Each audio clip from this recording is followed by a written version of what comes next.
listening to You Would Think, the Philadelphia Flyers podcast. I'm your host, Kyle Collington, and joining me today, the one and only Mr. Kevin Urso. How are you, buddy? I'm doing well. How are you? I'm doing all right. We're kind of in the middle of the summer here. There's really not a whole lot of Flyers news to get into today, so we'll be talking mostly about the rest of the NHL, but I just wanted to hit kind of off the top. I wanted to hit the socials here. We've been doing pretty well on our YouTube page. Go check us out over there. Check at YWT Podcast. You can follow us on Facebook, Instagram, Podbean. You can find us pretty much anywhere. We're on Twitter at YWT Podcast. That's an interesting place to start, by the way. Okay. Because something that happened in between our last show and this one, by the way, that I put out on Twitter on all the socials that we had and things like that. Kevin at Kevin_Durso, by the way. Did you catch the tweet from, I think Jason Martinez is the one who tweeted the initial thing out, where in Brazil, apparently, we were top 5 in all hockey podcasts? I did see that. You did send that to me. That is very funny. Well, in fairness, I had it sent to me like from somebody else on the website, on Sports Talk Philly. Friend of the show, Jason Martinez. We've had him on. Yeah. And you know what? That is awesome. And if you're listening from Brazil, thank you. I will. Yeah, I wanted to give it. I just felt how to say it in Portuguese. I just felt like that deserved a shout out because of the fact that it was just funny to me how those were the top. Yeah, and it's either okay. So we're either really popular in Brazil or people just use a VPN. That's fair. I didn't think about that. So to get into the very brief amount of Flyers news we have today. First bit of news here is that we have a training camp date. Flyers training camp will be opening September 21st. It sounds about right. Torts has a couple of weeks to whip the boys up into shape. And I'm sure, yes, they're all probably skating by now to start to get into shape for the season. Especially knowing that you have John Tortorella as your coach, you certainly better be. Yeah. And one Flyer who will be is Zach McEwen, who signed a deal to stay. It's another year of Zach McEwen. I mean, what do you want me to say? If you think I'm getting excited about a roster move for this team, especially on August 14th, it better be Nazem Kadri, who's still not signed. We'll get into him not being signed in a little bit. Right, and he's not going to sign in Philadelphia. No, it's not going to happen. So but that's what I'm saying is that's the only kind of roster move that I would get excited for at this stage. They already told you whether or not to get excited. And so, Zach McEwen isn't it, right? Right. So basically, and here's the deal. So take that September 21st date with a little bit of a grain of salt because the official open of these camps is never the on ice stuff. It's like the orientation. Well, this says the email, and I'm trying to read as much of it as I can because I'm only looking at a screenshot here. Player physicals, testing, and I'm going to assume that this is also part of when they do some of the media stuff. Stuff meaning not necessarily with the graphics like but for the broadcast. Yes, they do the broadcast. They do the awful broadcast of them pointing the stick at the television. They do stuff like that. They do headshots that day, I believe. They do like all that type of stuff. Those are comically bad, by the way. It's so funny. What, headshots? No, the little backstage shots. Oh, some headshots can be too, by the way. Oh, the headshots can be too, but only if your last name is Tanev. No, but hold on a minute. Although, here's the thing. And I don't know if people realize this when it comes to headshots. They apparently ask the players to do like 3 or 4 versions of that. And then I don't even know if the player's the one who gets the say. I think actually they just start issuing a bunch of different ones out based on whatever they decide to choose. Like, that's really funny. For all I know, they could be pulling like, hey, we took 4 of them. Let's pull a number out of a hat. Oh, number 3. Okay, we're taking headshot number 3 for Sean Couturier, and we're taking headshot number 2 for Kevin Hayes and headshot number 1 for Travis Konechny. Like, you know what I mean? Like, I doubt they do that. I'm pretty sure I'm they joking probably, around. Right. No, but the object of them taking multiples is that I think they take one of them with the kind of serious look where they're not smiling. They take one with them smiling. They take one like they just take. Look. No, I don't know about. Well, they might. Maybe they do. Maybe that's frankly, I wouldn't be surprised. Maybe that's how Brandon Tanev gets the picture that he had. If you haven't seen Brandon Tanev's headshots with the Seattle Kraken and his most recent with the Pittsburgh Penguins, somebody there was an NFL player who did that. That's yes, funny. And then tagged him on Twitter, like said something about the Okay. Brandon Tanev look or something like that. But either way, We love that ESPN partnership. We love that ESPN exposure. How many NFL players were tweeting at NHL players before the ESPN deal? well, that's fair. That's One, it very was fair. Jalen Ramsey, and he was saying, "Give me 6 months, and I can do it." Right. Hello? So, so either way, so training camp starts like officially on the 21st. The real on ice stuff starts on the 22nd, the day after. The week before, same deal. Rookie camp starts on the 14th of September. Again, same thing. That's all that's off ice meetings and things of that nature. On ice for rookie camp starts on the 15th. Now, here's something a little interesting. Now, unfortunately, I am not going to be covering this because I have prior commitment for this weekend that takes me away from being able to do this. But they are having a pair of rookie games like they did last year. Now, you remember they played the Rangers last year twice. They played a game in like somewhere in New York, like nearby their facility, and then they came home. Well, because here's the thing, I distinctly remember the one in Philadelphia or in Voorhees because of the fact that there were two important things happened that night that kind of set the tone. Did Wade Allison get hurt? Wade Allison got hurt in that rookie game, and it was no mild injury. No.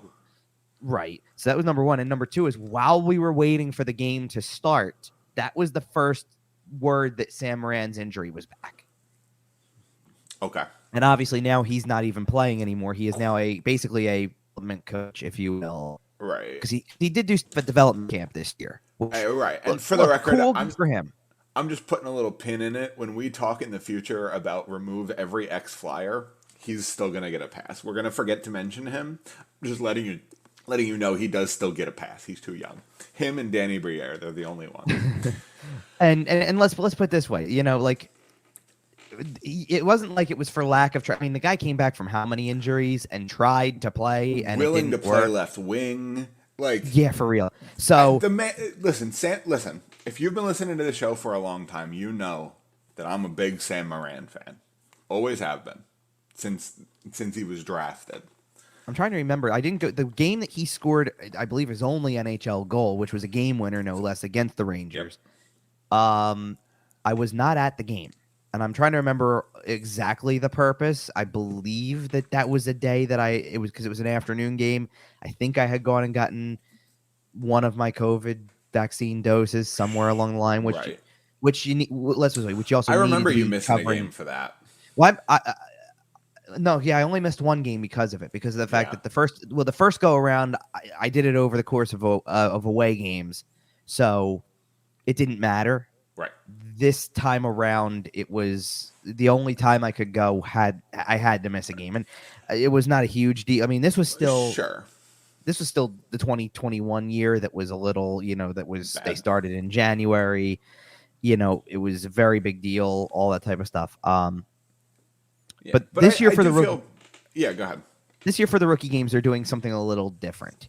First of all, there's no game in New York. They are both in the general area. I'll tease it that way to start with. Okay. They are both against the Rangers again. So it's the Rangers rookies against the Flyers rookies.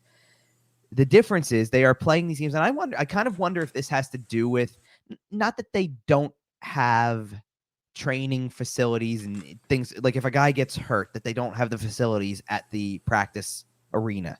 Right. Not to say that, but this, you know what? Now that I think about it, I don't know if this was there might have been fans allowed at the rookie game last year. I think there was. I remember that. But it's a low scale thing, and we knew that attendance in the early going was not like it was full attendance from the start of last year on, but it was still going to be sketchy because it was going to be the first time you really opened your doors in full for everything. It was weird. The entirety of 2021. They never went above 3,500 fans in Wells Fargo Center, and the practice facility was closed, just flat out closed. So this was like the first opening of all that stuff. So I think there was it was noticeably spacious for practices during training camp last year. Right. Which didn't really have anything to do with talent or expectations. Everybody was kind of looking forward to seeing this new look team and all that stuff. So that really wasn't the reason. Most of it was COVID related still at that time. Sure. There was definitely still some now that we're kind of past a lot of that, at least when it comes to attending big public events, there's, you do you however you want to do you, obviously, but they're having these 2 games at the PPL Center in Lehigh Valley. I think that's a good thing. It does give you more of an arena setting to do it. So yes, if something happens in game, like you got to realize the whole situation when he got hurt was very awkward. Like he gets hurt, he's crawling himself to the bench. The bench is technically not near the locker room. He had to be helped to the locker room area. Like it's awkward. In this case, it's much more equipped to be because it's an AHL arena. It's much more equipped to be a rookie game setting. Also, how were the Phantoms' attendance last year? Because I don't believe they were particularly good, right? I don't know if there was any restriction there, to be honest, though. I don't know if they started with any number. Well, I just mean in terms of actual drawable attendance. I would call it. I don't know. I don't know. They don't track the numbers like the NHL does. Like they do. That's fair. They list attendance every game. For me to get an average for you, I'd have to look at every home game they played. I'd say it was typical. Okay. I wonder is if maybe it was down a little bit. Maybe we're putting these games there to kind of. I'm sure it was down. City. Well, I'm sure it was down a little bit in terms of. Let's this way. If you thought the Flyers were bad, the Phantoms were bad too. The Phantoms were hurt all year though. Yep. Which made it hurt. / every Flyer that was hurt, they had guys filling in. I mean, all the Phantoms got called. Does anybody? I mean, you remember when Linus Hogberg got called up? Yep. Like, or Hayden Hodgson. Like, hey, listen, when you're calling up, I was at the Hayden Hodgson debut. I'm just saying, when you have those guys getting called up and playing, then the Phantoms are going to take a hit. That's fair. Like, the Phantoms were calling up ECHL guys. For the record, I think Hayden Hodgson makes the team by 2025. Possible. I don't know. Like I'm not gonna. I think he's one of the. We're in a summer show. In all seriousness, I think he's one of the few players, like few restricted free agents, that doesn't have a contract yet. Like qualifying offer was out there, but they're working, and then there's no arbitration. Like all the arbitration. That's the reason. No way he has arb rights. No, no. That's the reason why Zach McEwen was the only eligible Flyers case. He he didn't go to arbitration. He filed. They resolved before the hearing. Right. So I think there was only one hearing that actually happened among all of the arbitration cases. It was Trenton for Nashville. Okay. And the difference, believe it or not, I think the discrepancy there between the two sides was years. Oh. It was he wanted 2 and Nashville only offered 1, and that's what went to arbitration. And, really? he got his 2 years. Good for him. So there you go. I mean, it wasn't really a big money issue. I mean, like there were bigger disparities in money for guys like Jesper Bratt was a big one, and they resolved before the whole thing went to an arbitration hearing. So like most of the time these things are non-stories. So, but either way, I think it's an interesting case. We'll see what happens with these rookie games, but these 2 games are on Friday, September 16th and Saturday, September 17th, which I believe is the close. So it's kind of interesting because what's going to end up happening then, as far as I can tell, and there's no official schedules yet, obviously. They issue the day-to-day stuff closer to when it happens. They'll get on the ice for your typical session on Thursday the 15th for rookie camp. I assume there may be a morning session on the 16th on Friday, and then the group will go and play. Okay. Because the game is at 7:05 at PPL Center. Okay. Then the next day, because you just played in a game, I assume that there would be. I mean, they could do the morning skate thing if they really wanted to. Probably not. Well, but it's camp, and then you're getting 4 days between that and the start of main camp. That's fair. So they might still skate them as a morning skate deal, and then say play the game. Right. And then that's it. Rookie camp is over. The game, by the way, is that afternoon at 5:05. Okay. And that's why I'm calling it a morning skate. You might go to PPL Center at 10 a.m., do a quick skate, and then say, okay, warm-ups are at 4:30. Right, go take a nap in the hotel. Something like that. But either way, and then the main camp starts, and then, again, on ice for the main camp is September 22nd. The 21st is all the other formalities. And then you're pretty much 2 days of on ice stuff, and you're doing September 24th preseason game. You're playing the Bruins at 7 o'clock at Wells Fargo Center. Then there's a bit of a gap. Like the Flyers don't play preseason wise. Their home preseason games are really scattered. Like Saturday the 24th, Wednesday the 28th, Tuesday, October 4th. So in between, and they have some interesting ones in here too, by the way, because they play Buffalo on the road in the preseason on the 27th. They play on a Saturday afternoon in Boston for preseason, which I love the sound of, because you play 2 of these preseason games and you're already kind of done with this, especially as you narrow down the roster. The idea of a Saturday afternoon road game, so I won't be there. Right. Let's put it this way. They won't even be able to take, more than likely anyway, take the whole team. A group will go play in Boston, and they'll do like basically a glory morning skate from Voorhees. Right. With everybody who didn't go. Well, then I'll go to that possibly. Sure. Like, I'll go to the morning skate, catch up with whatever's going on there, and then go and catch the game, and I'm done by 4:00 in the afternoon, as opposed to, like that first. Well, that first game. But that first Saturday, for example, 24th, they'll have a game group that does the morning skate stuff. They'll have a non-game group that probably does the more intense practice session. Sure. And then the game group will go to the arena that night and play. Right.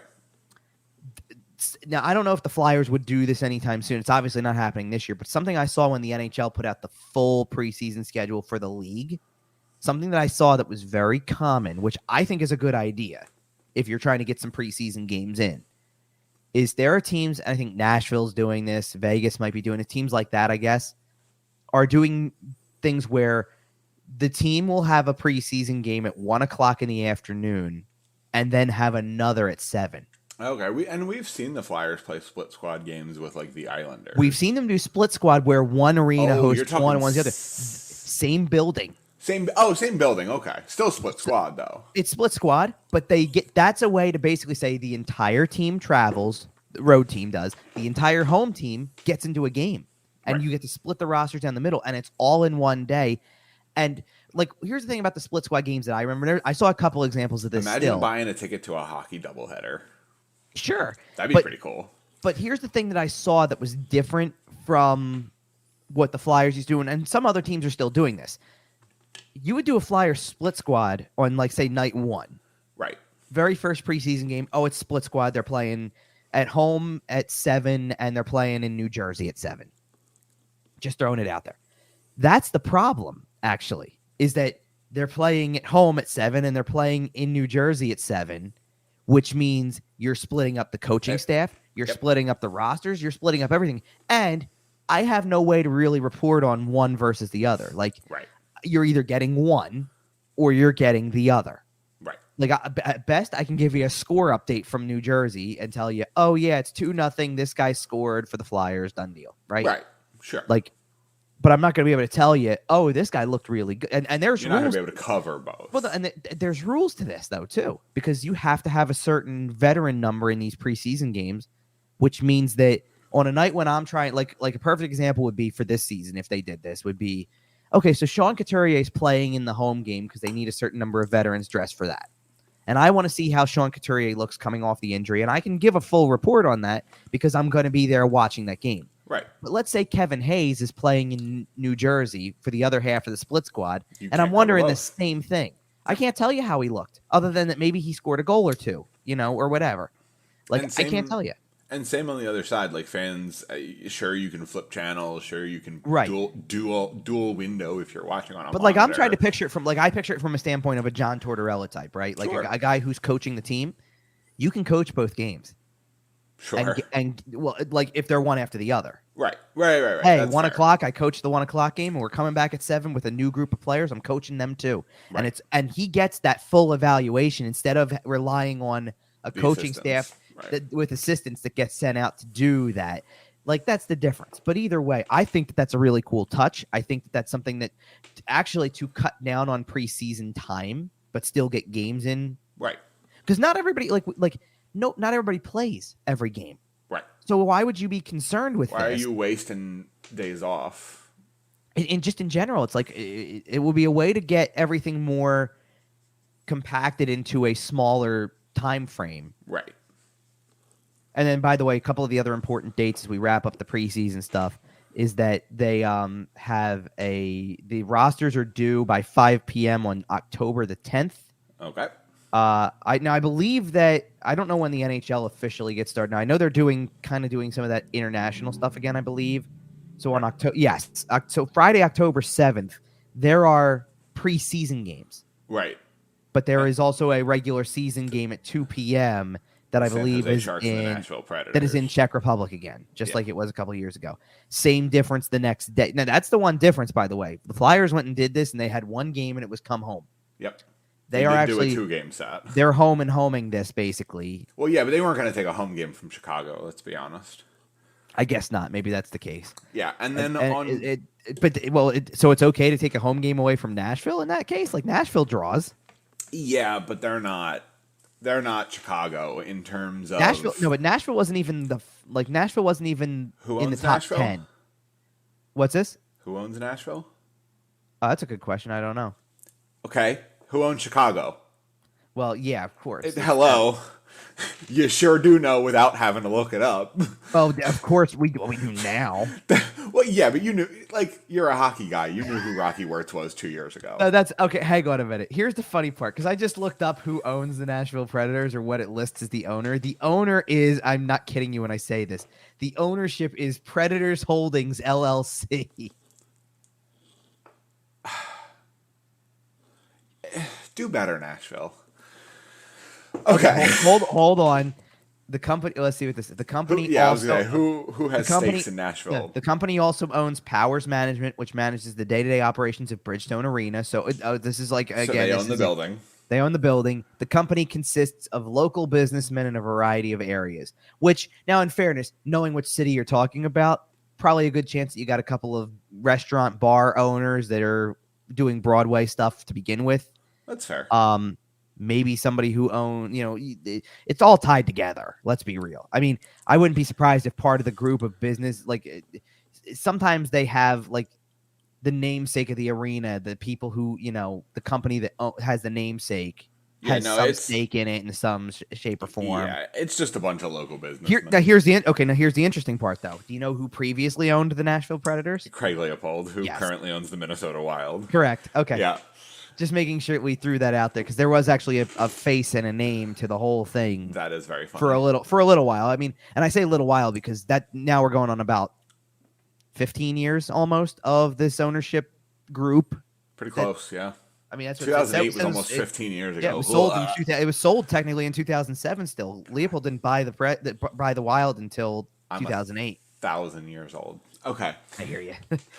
but my point was is in terms of a draw. I get you with the ownership thing. That's fair. Right. But Nashville was 4th highest in attendance last year in the NHL on average. That's fair for a team that was like no better than a wild card, and we all knew. Right.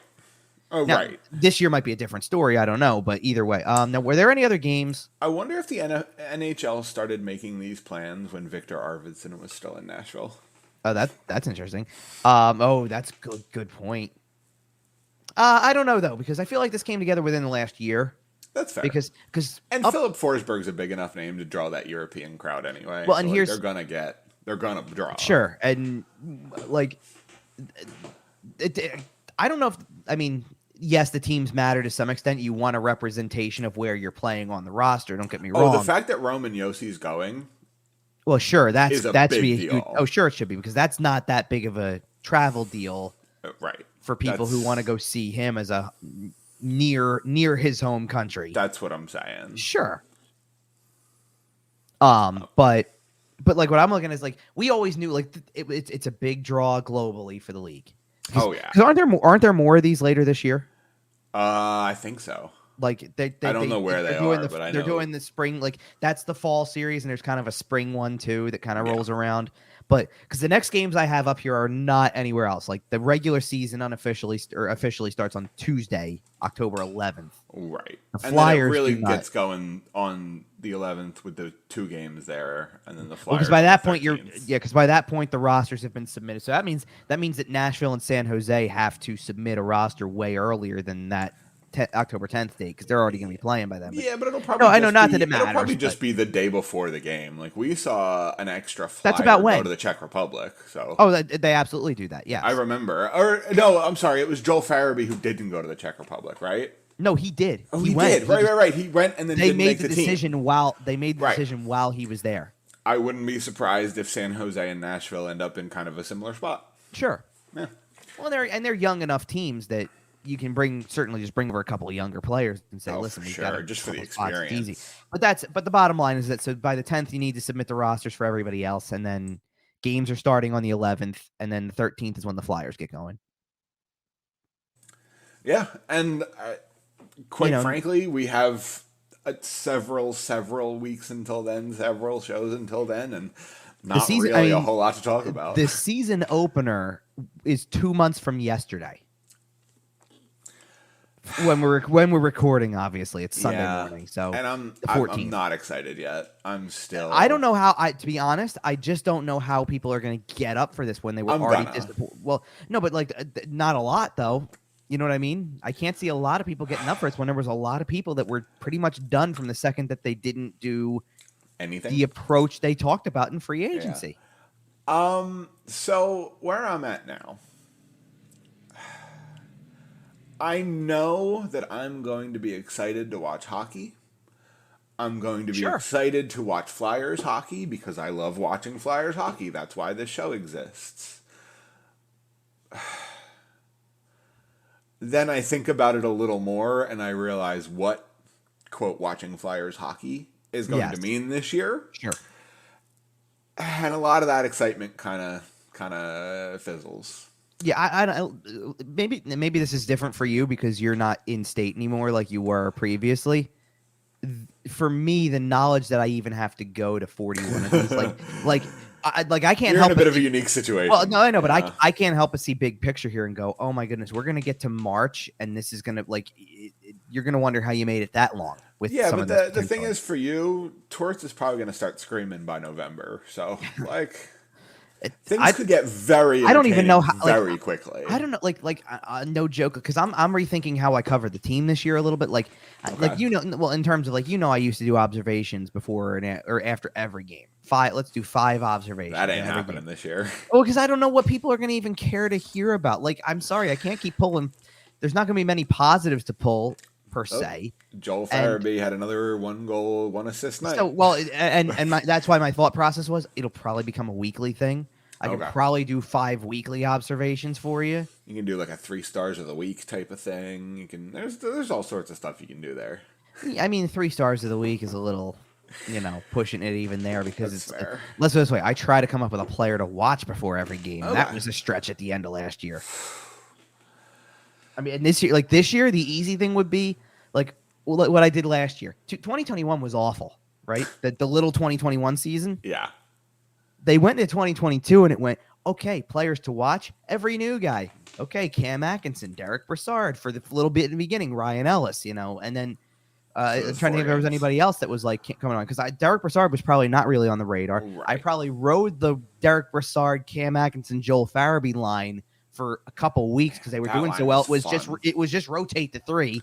Yep. And then, by the way, while that was going on, you still had Sean Couturier you could go to. You still had Claude Giroux you could go to. You still had Kevin Hayes for a little that you could go to. Well, not in the beginning, but when he came back, and then when those names started falling off, you had new guys to watch. You had your Hayden Hodgsons. You had your. I didn't go that far. Oh, you didn't? Okay. No, okay. Well, it depends. I think I did when Cam York came into the lineup. I did Cam York. That's fair. That makes sense. When who else would I be thinking of with that? I probably did Noah Cates at some point because Cates actually looked good. So I was able to do that. When Bobby Brink debuted, I used him. Things like that, but there wasn't many guys who you could sit there and say, yeah, you know what, this is the guy you're getting up for. I can't wait for this team to mishandle the Bobby Brink injury. Oh, I can't wait. You know what, I understand where you're coming from with that. I would hope they wouldn't because of the fact that by the time I would hope they wouldn't too. But I would hope they wouldn't because by the time it comes time for him to come back, that you would already know where you stand. So you don't feel like you're playing the rush game here. I just mean in general. I don't trust this franchise with anything. And it's a hip. They're going to screw this kid up for life. 100%. And he looks like a talented hockey player. His name's Bobby Orr Brink, for Christ's sakes. Is it possible? Going to screw him up. Is it possible, though, that in some cases with players you just get damaged goods? Let's go around the NHL for a minute. Because I saw Patrick, Sam Morant, they all came in as damaged goods, huh? I don't. Well, because hear me out. Did you? Well, I don't know about Sam Moran. Sam Moran, I think his injury, he just kept re-aggravating the same injury. At what point is that on your medical staff? Like, figure it out. That's your job. Okay, well then this is why this is my counter to that then, because I happened to see this yesterday because I was trying to get prepped. I saw those important dates we were talking about from Sam Carchidi first. Just throwing it out there. I mean, a lot of people had it, but that was where I saw it first. And I go back to make sure I'm referencing all the right things and go look at his tweet that he put out, which was literally a screenshot of whatever email came out or whatever. Okay. And I see a tweet yesterday, 11 as we're recording this, 11 hours ago. So it was late. It was like almost like after 11 o'clock at night on Saturday the 13th of August. We are what at that point? 6 weeks away from training camps? Something like that, yeah. Close to? Yep. According to per the Las Vegas Sun, former Flyer center Nolan Patrick is expected to wind up on LTIR due to an ongoing upper body issue. Upper body, huh? Yeah, that's fair. That's fair. But I'm saying not the most devastating injury for the Vegas Golden Knights. We'll get to that in just a few minutes. No, but like the point being, at some point in time, it is the player, right? Because Anthony Stolarz too. Like, there's just so many cases of it. Right, but it's not like it's stopped when they left. Anthony Stolarz has been pretty. Stolarz bounced back. He's bounced back.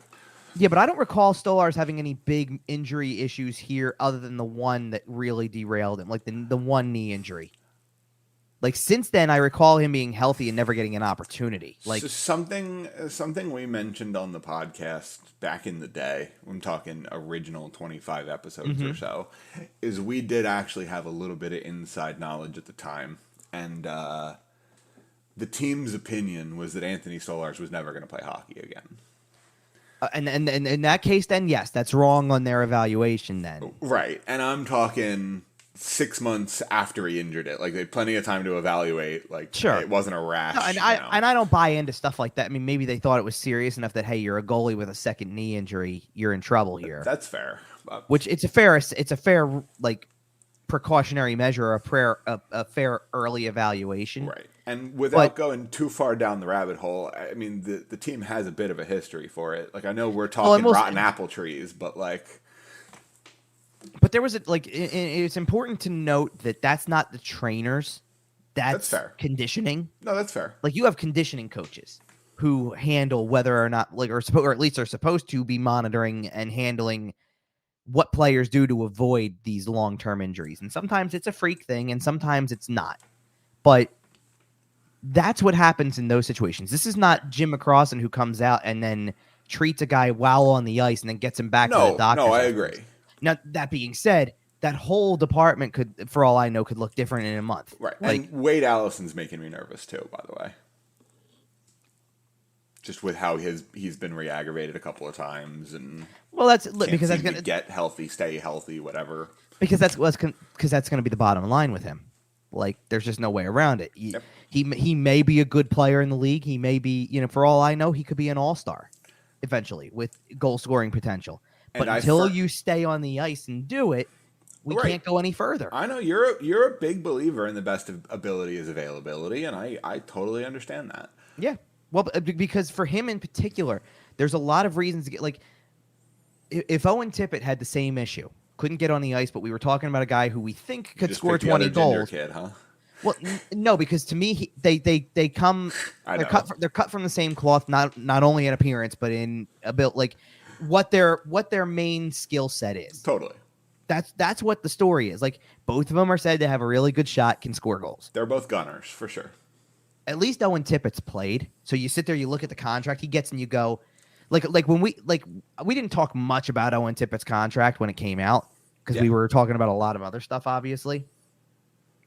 But like, my evaluation on that was, if he gives you what he gave you last year, or on pace for what he gave you last year in the brief time after the trade, so let's call it 12 goals.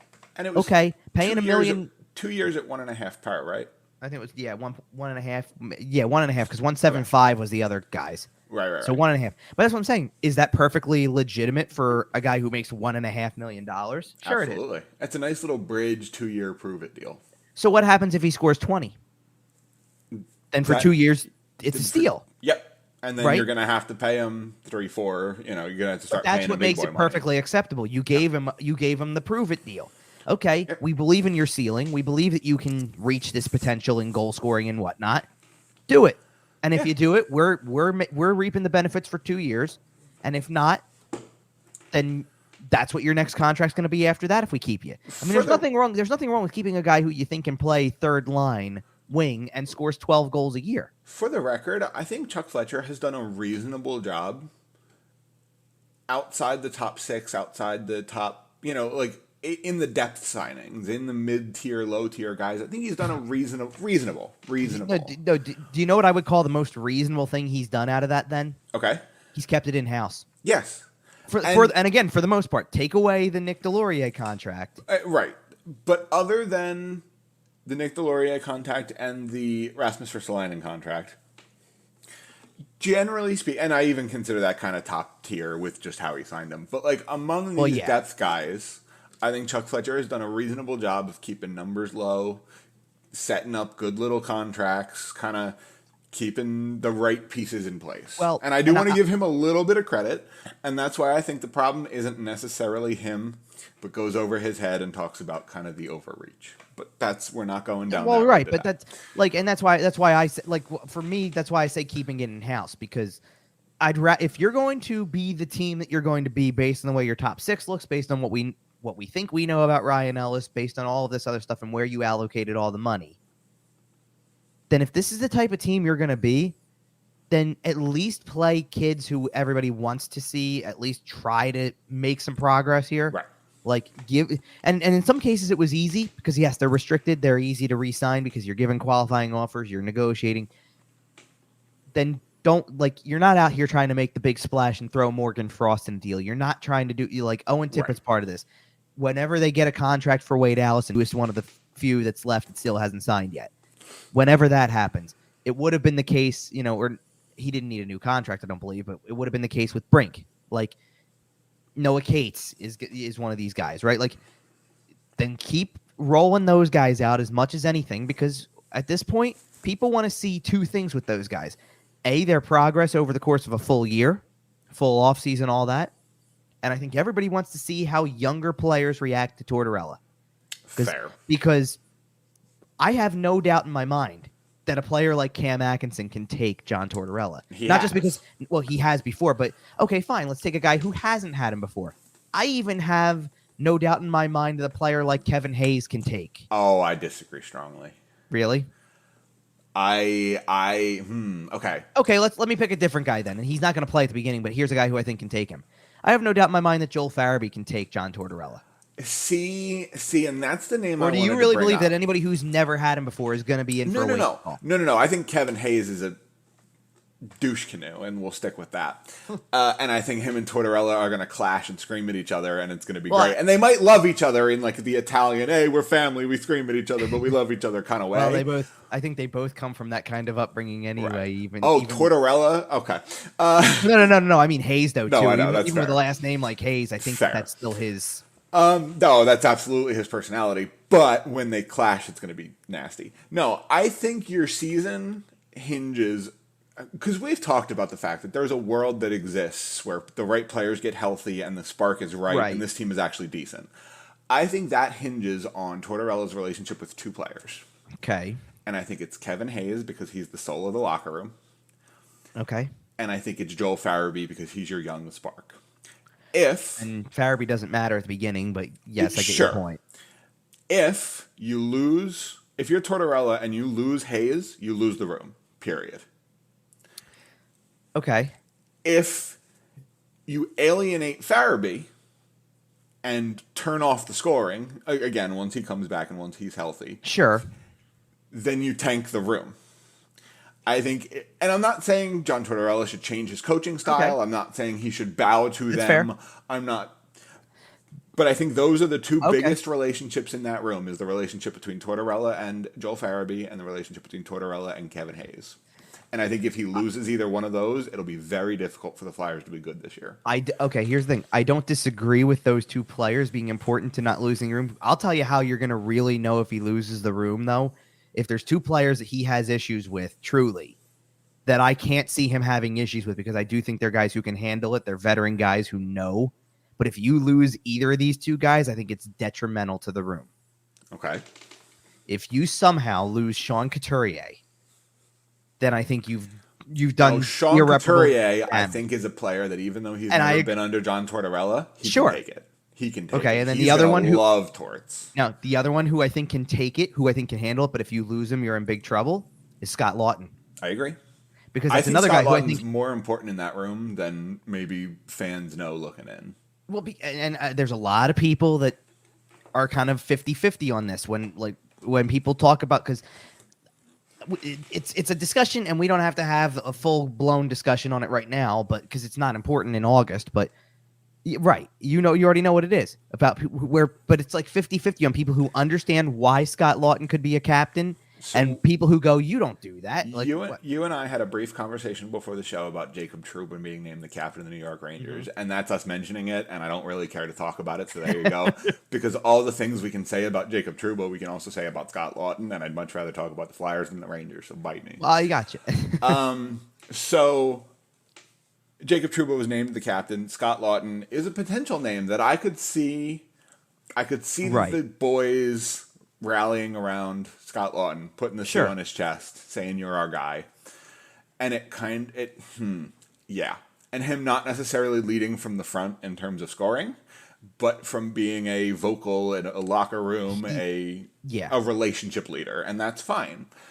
That being said, I think they're going to stick it on Kevin Hayes, and the thought kind of turns my stomach, quite frankly. I hope not.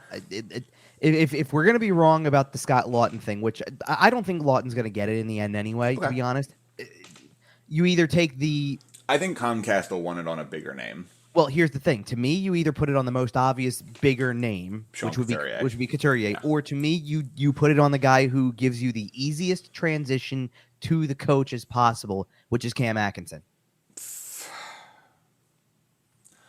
Okay. I'm not saying I agree with this necessarily. Mm-hmm. I don't think the city reacts well to putting the C on the guy who's been here for a year.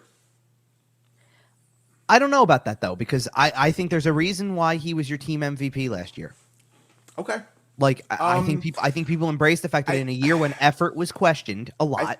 I think if Cam Atkinson was 26 or 27, it'd be a lot easier.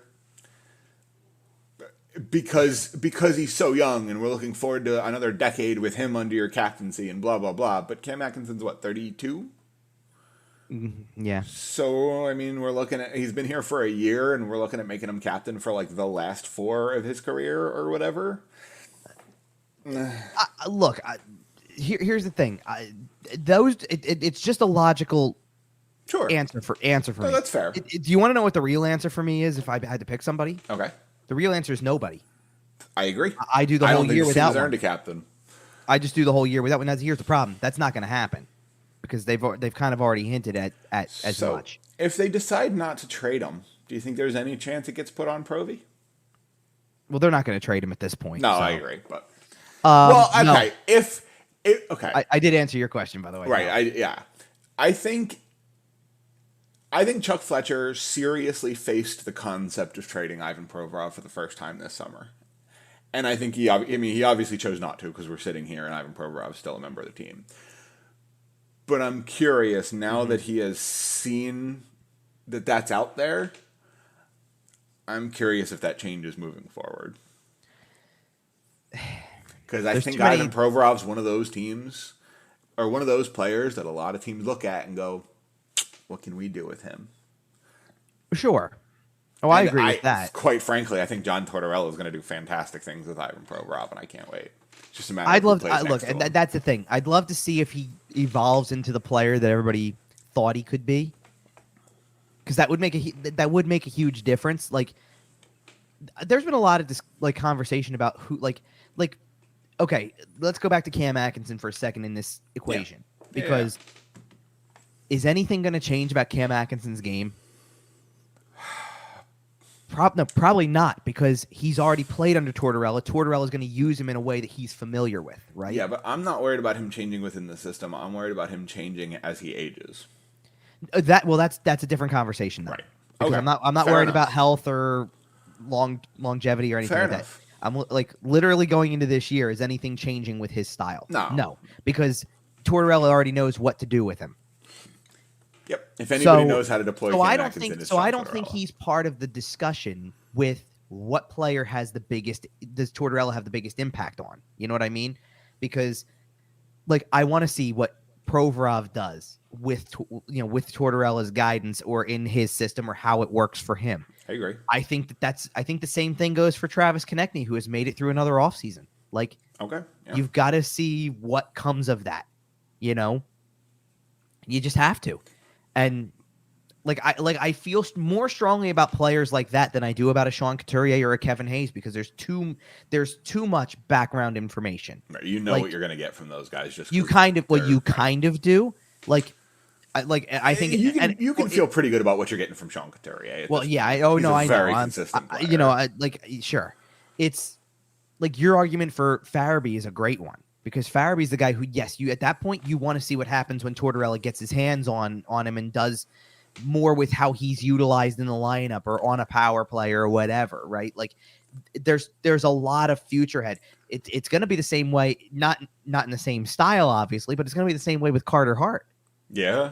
A younger guy who's got a lot of career left in front of him by all accounts. How do we manage him? Right? What happens to him now with a different coach? Especially if the season goes south. Like, is John Tortorella willing to play your backup 50-50 down the stretch just so you're not burning out Carter Hart? Or is he still scraping for every point? It's going to be interesting to see where the team's at. That's going to be a more interesting question once we actually have an answer to who is the backup.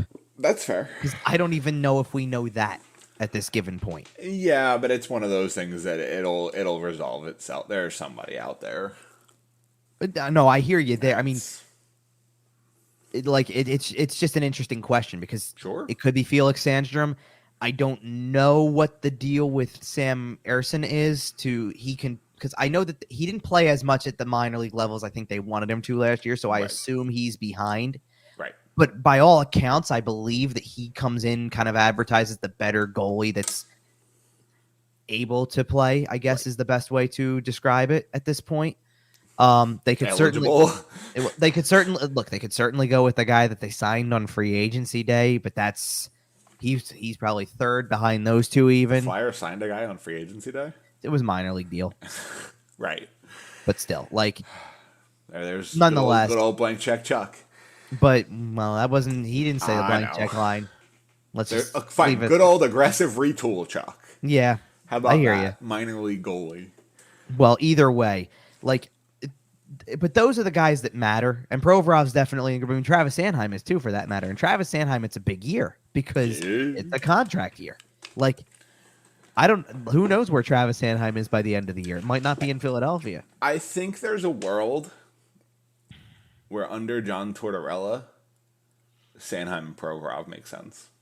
Possibly. And the interesting discussion, because you're not going to trade Ivan Provorov or Travis Konechny at the trade deadline this year. You're not. There's too many years left for both. There's too many. No. What does Konechny have? 2 after this? It's too full after this, but that's the thing. You're not trading 2.5 years of a guy with cap hits over $5 million. Not at the deadline. What if the cap hit's not $5 million? It would only be for half. Well, yeah, but no team like the Flyers is retaining half for the remainder of the contract. 2 more seasons? No, maybe not half, but if you retain them, $1.5 million, get it down to $4 million. I don't think a team's taking it. We'll see. In return, if you're going to retain, all I'm saying is that I don't think it's as locked down as you do. I'm not saying it's going to happen. All right, so hear me out then. Sure. I don't think they're getting traded at the deadline because I just don't think you're making that call. You're going to see if you can't turn the corner in some way or whatever. Here's the question though that comes into play because where do you see Provorov? Where do you see Sanheim? Where do you see Carter Hart even? Where do you see anybody else? Joel Farabee, you name it. And Joel Farabee's locked up even longer term. Right. And that Travis Konechny, another one at forward. Travis Konechny being another one at forward as well. Where do you see those guys? And then if you're in a position, so this is a real, I guess this is where things get interesting because you have a decision to make based on what happens in the weeks leading up to the draft the following offseason, Because let's say you're not a very good team this year, and the idea would be to potentially tear part of it down, which right. It's a hard thing to do. Like, it's a hard thing to do with, like, I think Sanheim's the one who really is the most interesting in this, because Sanheim's the most likely to be traded at the deadline with the 1 year left. A lot of this, by the way, depends on exactly how bad you are and exactly where you pick. Because if you're picking Connor Bedard, that changes your plans dramatically. That's where I'm going, kind of. Because that's where you don't have the ability to play the game with Sanheim, though. Right. If you go into the offseason, you kept Provorov, you kept Konechny, you kept all these other younger guys, and then you don't get the pick that would get Bedard, right, or even the second pick, then maybe you're starting to think about, does the third pick or further down the line not put me in a spot where I can go for it as much? Like, right away. Bedard changes things. Connor Bedard opens your window, period. Well, it gives you the big piece. That's your next cornerstone player. And Matvei Michkov is a very good player. I don't know if he's going to be that, obviously, but he projects to be very, very good, and I'm just going to leave it there. And I guess where I'm going with that is the idea that if you don't get one of those two picks, do you change your mind and go full on rebuild? Not with Comcast and ownership, and like it keeps coming back to that. Whether they decide to or not isn't we were all question, screaming though. For it this offseason. Oh, I know. But whether offseason. they do or whether they don't is not the question. I'm not asking about whether they decide to do it or not. It's if you're supposedly going to be a smart hockey mind in this front office, do you get to a point where if you are bad this year, as bad as you could be, and you don't land one of the top two picks, do you change your mind on where you're going at this point? Do you continue to tear it down further? Or do you stay the course and say, no, we still have Provorov, Konechny, Sanheim, well, maybe Sanheim, I don't know, Farabee, you name it, Carter Hart in goal. Well, Bob, well, Paul. I hear you, but this is okay. This is why this is a fair question, because you're saying Comcast won't ever allow for it. What happens if that's not the way it is? What happens if you've taken such a loss this year on revenues that people don't believe in you, and you almost need to get a Bedard at this point to reinvigorate the entire fan base, because people don't care about you right now. Nope. And people won't care about you until you have that high-end skill superstar player. And you know what's worse than being bad? Nobody caring about you. Being apathetic towards I don't want to say that nobody cared back in the early 90s when they were not making the playoffs for 5 years, but what happened right now? I know. Right now. Butts in seats. Oh, I know, but like I'm trying to bridge the gap here. Yeah. What happened at the end of that 5-year non-playoff run that got people interested again? Eric Lindros happened. Eric Lindros. Okay.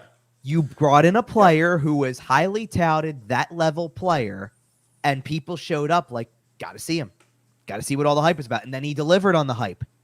He wins the league MVP by the time he's 3 years into the league. Yep. They're in the Stanley Cup final 5 years into his career. Like, does that not equate to what you're trying to get from Connor Bedard if you got a Connor Bedard? Right. That's what gets you back into it. Let's put it this way. Did anybody care about the Pittsburgh Penguins until it was 3 years in a row of Fleury, Crosby, Malkin? Ridiculous that they won that. But it doesn't matter. Ridiculous that they won that lockout lottery. Maybe it is, but either way, did anybody care as much until they had that? That's fair. Sometimes you just need the kid who comes out of whatever level he's playing at, and everybody like somebody put out there. I saw this morning because World Juniors are happening as we speak. Okay. Connor Bedard's eligible for World Juniors in 2023, 2024, and 2025. Like he's gonna play in it when he's 2025. He is playing in his last. He'll be playing in All-Star games when he's 2025. It's when it's 2025. Man, imagine if they keep the tournament in August just for lulls, and he just plays in it. That'd be funny, actually. Yeah. Oh my God, I would love it. He just to be honest, actually, on these 19-year-old kids. It's funny. You may be onto something with that, by the way. Keep the tournament in the summer. I think it would be great. It's fun. I know that it's a staple of winter and all that, and it's kind of. Here's the thing. Hockey journalists like having the month of August completely off. Depends on what level of journalism you're talking about. That's fair. I think a lot of your big nationals are pretty happy about the break, and covering something like World Juniors is not exactly how they want to spend their August most years. I think that would depend on, like, this year it's a struggle probably, or not a struggle, but this year it's different because of the fact that, yes, like, It was only the early July, mid-July portion when you were doing free agency and draft stuff, and now it's Right. mid-August and you're doing World Juniors. I get it. If you can get back to the Stanley Cup final ends, it's draft weekend is in the tail end of June, and free agency is July 1st again, then I think you can get people to buy into the mid-August. Like, let's start the tournament right now. Or even do it in July. Do it from July 15th to the 30th, and then still give everybody August off. Like, you can still do it in the summer if you want. Yeah, it's possible. But regardless, we're way off track here. No, but I'm just curious. Like, what I was curious about is if the difference between getting and the thing is that you're already going to know. Like, I don't know exactly when the draft is next year, but let's assume it's back. Okay, so let's just assume it's back on track. Let's say it's the last weekend of June, like it typically was. Right. Because everything else just seems to be back on track, so let's call it that. You're going to know by what? Early June? Like the second weekend of June when they have the lottery? You're going to know who you're picking. Yep. I mean, if you have one of the top two, you're pretty certain of who's going 1 and who's going 2. By the way, since we mentioned World Juniors, I do have to mention. Did you see the Michigan? Who is it? Kent Johnson ripped off. Kent Michigan Johnson did, against Czechia, and it was nasty. It was fitting, nasty. by the way, because he went to Michigan, so it only works. Absolutely nasty. There's a lot of players who, because they're and then again timing. This is why this is good for the game. The timing of this tournament. You get to August, you got guys who are ramping it up to get ready to go play for their NHL teams again. Like, do you think for a second that as we're watching this, that Mason McTavish isn't making the team next year? This is an audition for every single guy whose rights are under an NHL team already. Absolutely. Sure it is. Of course it is. But that's my point. And it's the perfect time for that showcase, honestly. I don't hate August. The more we talk about it, man, give me August. Give me August. But here's the thing that's really exciting. Kent Johnson's got a shot to make Columbus next year. Given some of the things, make it, quite frankly. I think he should, but we'll see. And Mason McTavish is doing what he's doing and have it because what is he? He had a 4-goal game, and then did he have 2 last night? I'm not sure. Also, I know he had at least 2. Did he go any further? According to the Sporting News, it is Kent Johnson's 4th lacrosse style goal in his career, which is ridiculous.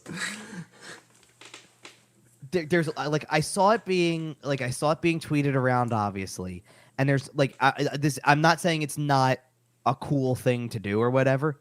It's becoming obnoxious the level of players that we're seeing, not the level of players seeing do it, but the amount of times we're seeing this happen. Remember when everybody figured out how to go between the legs?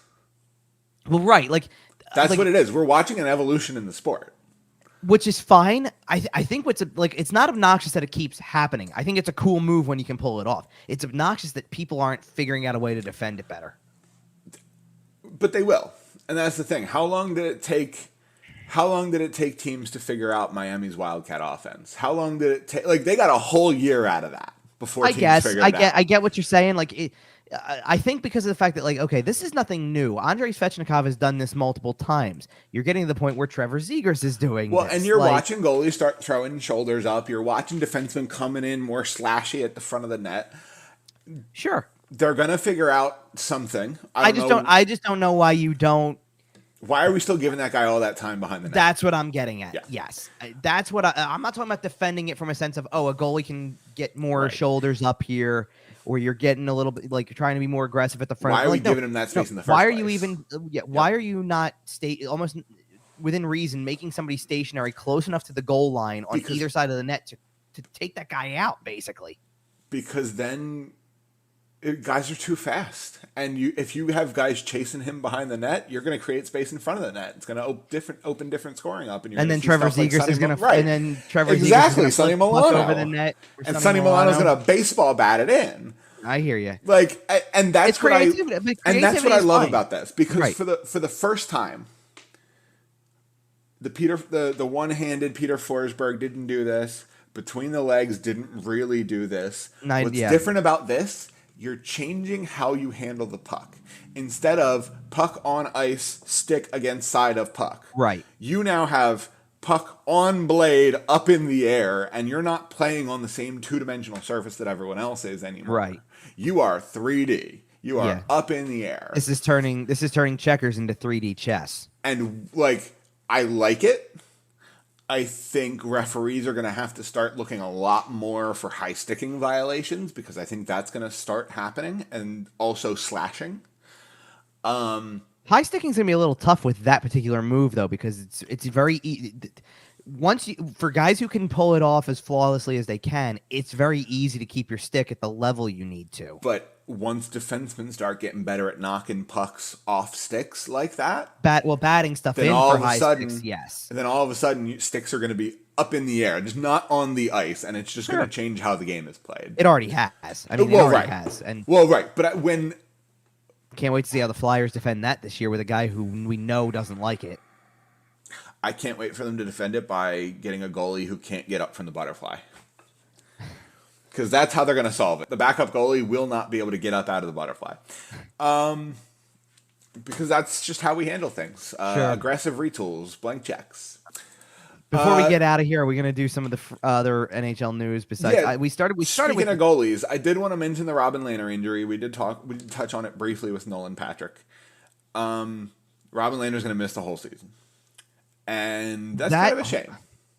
It's kind of a shame. So I have a couple thoughts. Unless you're one of those people who hates Vegas, in which case it's no. Okay, I have a couple thoughts on this because first of all, kind of what a disaster of a trade this has turned out to be for Vegas in the long run. Andre Fleury trade. Well, just in general, going and bringing Leonard in general, like last season at around this time or close to this time, maybe it was the start of training camp was more accurate, but he is being a loose cannon on Twitter last year at around this time, right? Who'd they trade him for, by the way? Who'd they trade Fleury for? What, Vegas? Oh, I'm thinking of a different trade. Never mind. Yep. I was gonna say that's not the same thing. No, you're right. My bad.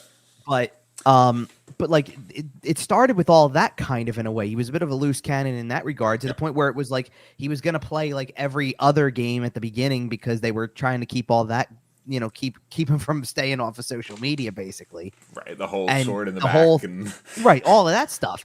And then he does come in and he couldn't stay healthy. Yep. So down the stretch, they quite literally missed the playoffs because they didn't have a goalie. And now they don't have a goalie again. Yeah, and if you're one of those people who is rooting against Vegas because of quite frankly, they're in the world of professional wrestling, they are full-blown heels. They are just bad guys. You come in, you buy a house, they trade you. But from a personal standpoint on Robin Lehner, like, it is a shame. He is a guy who's, well-documented tales about overcoming adversity and being an excellent, excellent goaltender. And an injury like this at this stage of his career, it's not great. Well, because it's pretty detrimental. Yep. Like, you lose a whole year of your career. But here's the thing: you come back at 100%. Here's the thing for me that I find very interesting. Yeah. Which is, what does this do for, like? I don't know if it derails Vegas's playoffs, but to me, it gives him LTIR money, baby. I guess, but to do what at this point, though? I mean, they still got to be compliant on day one before they make that move. Keep an eye on Connor Hellebuck. What, to trade for him? Why not? Winnipeg's going to be. I have a feeling Winnipeg is going to be bad this year. I still don't see them trading their goaltender though. When they didn't, you never know. I'd agree with you if they traded Mark Scheifele over the offseason, like was John thought. Gibson, maybe. No, I think Anaheim's sticking with it. Anaheim got better. That's fair. You're right. They did get better. As far as I'm concerned, with John Gibson in goal for Anaheim, if I'm Anaheim, I'm sitting here going, oh boy, doors open. Oh yeah, Vegas doesn't have a goalie right now. Doors open. Go play. And if I recall correctly, John Gibson rescinded his trade request. Yeah, I think so. And I think that's because he went, yeah. There's like, I saw a couple tweets about this though. Like, once this injury news came out and all that type of stuff, that the West does not really have, like, you've got Colorado obviously as the defending champs and not taking anything away from them obviously, but is there even a challenger at this point, or much of one? Like, but see where I'm going with this? Like, are you considering Edmonton the biggest challenger again?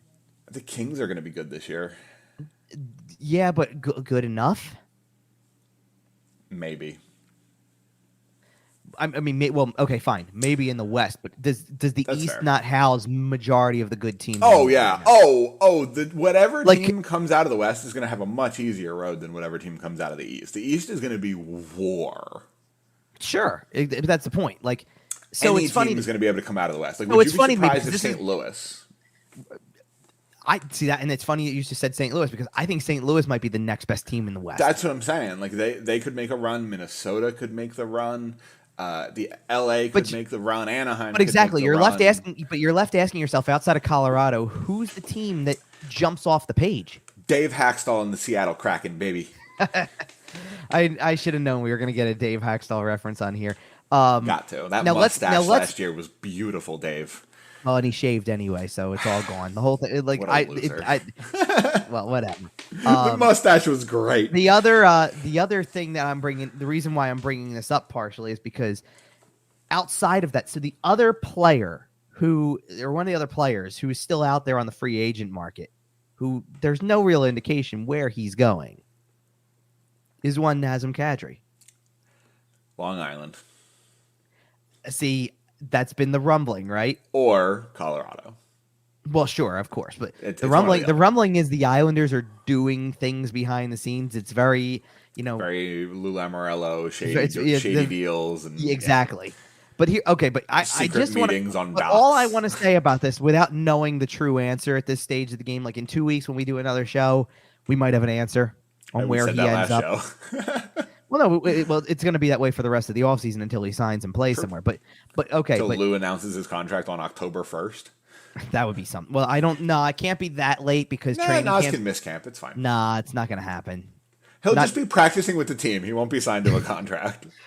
He'll just show up. He'll be practicing, wearing Islander gear. He has been invited to skate with the Islanders. Right. He'll be wearing Islander gear, invitation to skate, no contract. No contract. No. All right. But this goes back to, I guess, 2 shows ago, really, is where I'm trying to go with this. Because let's say that's what happens.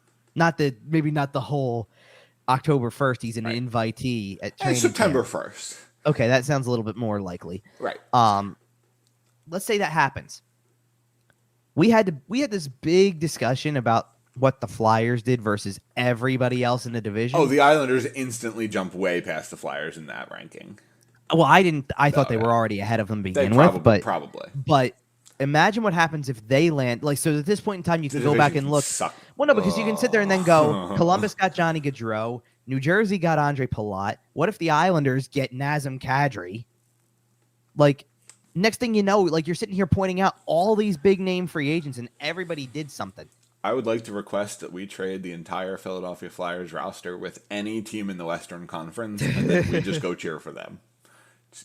Sean Couture, everybody. Jimmy McCrossin can go too. Like, just swap organizations with somebody in the West. Maybe we got a shot. What I'm saying? It's like I don't like.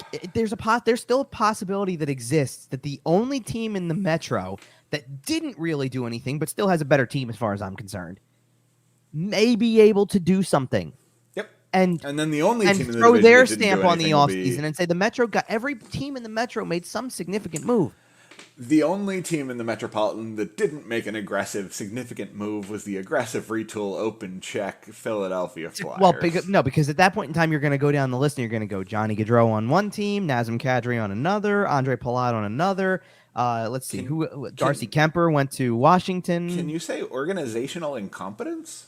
Sorry, I already have, so just not on this show. Oh, not on this episode. Not on this episode, but I've done it on this show. All right. Different episodes. But other than that, wasn't there one other thing we were going to get to? I was going to mention the Boston Bruins getting the boys back together. Patrice Bergeron signed a 1-year deal. David Krejci signed a 1-year deal, returning from Czechia back to the NHL. That's a very interesting story. It's an interesting story, but in the least surprising news ever because it was going that direction for about a month. Oh, yeah. Did you catch part of the reasoning behind some of that, though? No. Apparently, specifically maybe with Bergeron, but I'm sure Krejci may have been involved with this too. Apparently, Tuukka Rask got married over the summer. Oh, neat. Good for him. And they all were in attendance. Like, the whole 11 team was there and stuff. And all of a sudden, it was like, yeah, you know what? Maybe running it back one more time would be fun. It really is getting the boys back together. It really was. It was kind of funny. We should throw in one quick mention before we get out of here of what Calgary did, because that was we kind of speculated on that after the trade. And there was one more injury to mention, Max Pacioretty. Yes. With Carolina. Speaking of Vegas and LTIR space, they jettisoned him off to Carolina because they couldn't put him on LTIR, and then he tore his Achilles. So he will miss the entire season, and that's a shame for him. It is. I don't know if he's missing the entire season. I heard 6 months recovery, which from here is fair. Probably like he might be like it's in a weird way. Right, well, no, but sure it is because you. Oh, he's their trade deadline. He's their trade deadline acquisition. I think potentially, like in a way. Well, and yet you know what? It's also fair that Carolina made that trade with Vegas and 6 months recovery. Well, and here's the thing: this was just documented in a Steve Dangle trade tree. They literally got Max Pacioretty and Dylan Coughlin for nothing. Nothing. Or I'm sorry, future considerations. Worse than nothing is how it was put in the video. For worse than nothing. Yeah. In all seriousness, like I actually would serious question: does losing Max Pacioretty matter for them in terms of where they're going to finish? I don't think it makes that big of a difference. I think he's a good trade deadline acquisition if he can come back and play. And he would have helped them, but I don't think he hurts they're still a top 3 team in the division to me. But we've talked about how tough this division is going to be this year with all the additions, with this, with that. I still think they're top 3. I don't disagree, and I think Carolina kind of has that wagon potential to them. I think they're top 3 because of the fact also that we know what Rod Brindamore's style is like at this point. We know that loves Rod Brindamore. Because we know that they are very intent on defensive play. It revolves around and I know that's a John Tortorella thing as much as anything as well, but their intent on defensive play thing is all of these other guys who we know play defense really well. We saw it. They've, just because Tony DeAngelo got traded to Philadelphia does not mean who. Yeah, I know. Does not mean that they don't have other defensemen who can come through. I mean, the only thing you can say at this point is, and I mean, maybe it was still the case beforehand anyway, but Jacob Slavin is definitely the headliner now of the defensive coordinator. But they've got guys. I mean, they've got a lot of guys who can play really well on the back end. And then if you can keep the goaltending healthy, that's your other answer, right? By the way, I think in terms of defensemen, if you're asking me to start a team and pick a defenseman, not from an offensive standpoint, not from a purely defensive standpoint, overall defenseman, Jacob Slavin's top 5.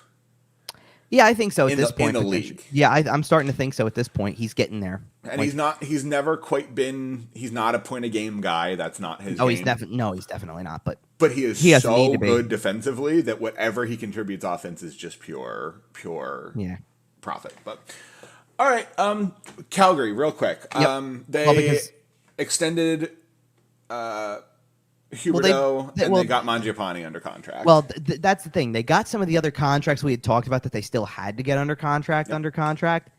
And then I really did not think if they were going to make an extension with one of the 2 guys they got in that trade from Florida, I thought it would be Weegar first, really. But man, they got such a good deal on Huberdeau. Well, and here's the thing. Now it changes everything we talked about last week, because the whole concept of this was who wins the deal.